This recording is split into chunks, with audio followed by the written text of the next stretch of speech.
Well, good morning and welcome to our devotional time. I trust everyone is doing well. We're going to continue our study in the book of Genesis, and we are at the time of Noah, as the Bible calls that, a significant time.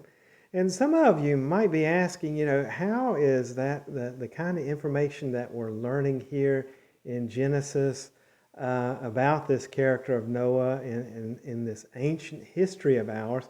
How is that going to speak to us now who are thousands of years beyond the history of what these stories are speaking of? What significance, what kind of impact can Noah have on us?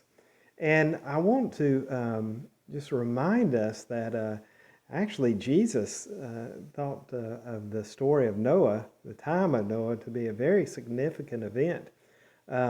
Jesus taught that this 950-year period here where Noah lived is filled with prophetic significance.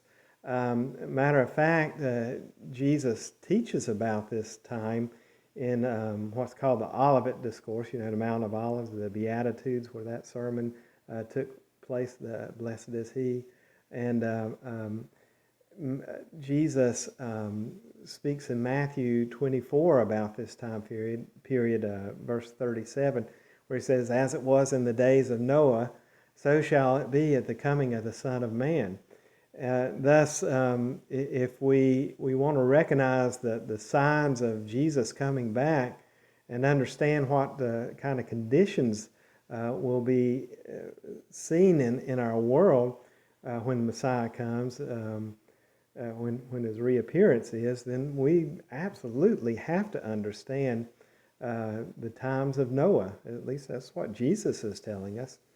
And secondly, we're going to find that there are a lot of prophetic implications about Noah's story for each one of us. This story can teach us right now how things concerning how to relate to our families, how to relate to the events that are going on around the world, how to relate to creation. Our goal in studying Noah is not just to become familiar with Noah's story and the details of his life and the times that he lived in, or even to become aware of the risks that surround us when we surrender to the human will of greed and lust. All of these insights are great to discover, but it's not really, I think, our true goal as we read Noah's story. Our true goal is to better know God and to trust Him more, to acknowledge and to appreciate His love for us in the covenant that He gives us through Noah's story, and hopefully to draw closer to this divine destiny and purpose in which we've been brought forth in this particular time in the world. And to help us accomplish these goals that God has inspired in what Moses has written down in Genesis and in the days of Noah in particular,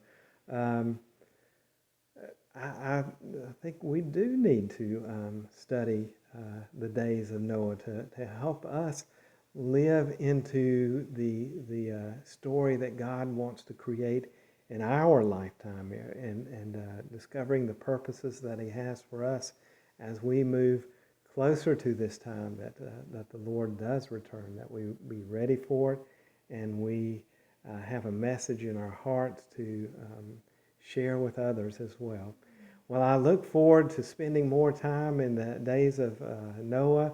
I know that as you do, that some of these times, some of these things might make us squirm because there's some ugly things that happen and some horrible consequences to the choice of rejecting God and living out of lust and greed instead. It causes destruction, and those are hard things to look at, but I trust that God will use these ugly events to teach us how to walk in His ways. Well, you have a great week this week. I'll see you this coming Friday for our Bible study. Please join me on Wednesday. We do have we have our Bible study on Wednesday. Our next devotion's Friday, and of course our gathering for worship here on Sunday. I look forward to spending the week with you. You take care. We'll see you soon. Bye now.